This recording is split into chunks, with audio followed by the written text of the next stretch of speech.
A devastating industrial disaster has struck Longview, Washington, leaving 2 people dead and 9 workers missing, with officials now saying there's no hope of finding any survivors.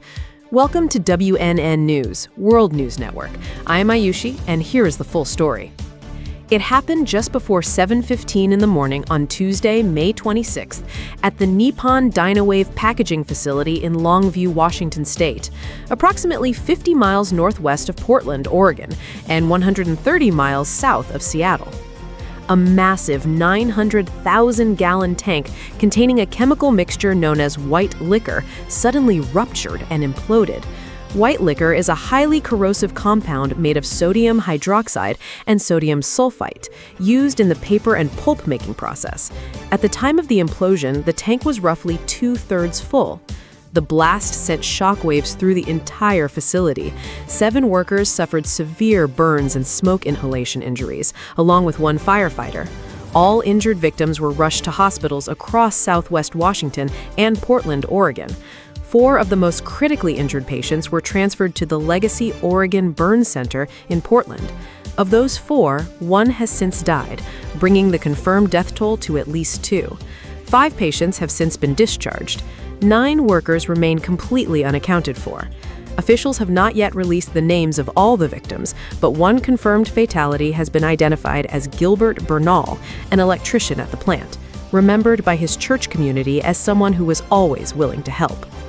Recovery operations were paused on Tuesday as crews worked to stabilize the dangerously unstable structure. Officials say roughly 25,000 gallons of white liquor may still remain inside the damaged tank, slowly leaking out. The Washington National Guard has been deployed to assist with search and recovery and to monitor air quality. And tonight, there is another alarming development.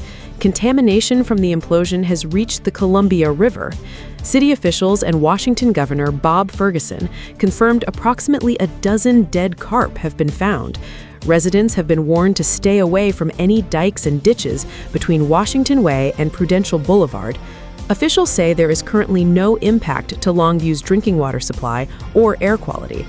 Governor Ferguson visited the scene and addressed the community, saying, and I quote, "We stand with you and we will be here as long as it takes." Longview Mayor Eric Halverson added, "Our community has entered a period of profound tragedy and deep mourning."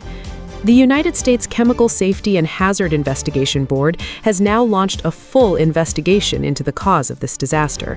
State labor and industries officials also confirm that this facility had 5 prior inspections going back to 2021 and 2 open inspections from earlier this year, all for separate incidents.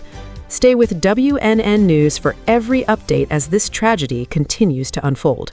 Thank you for watching.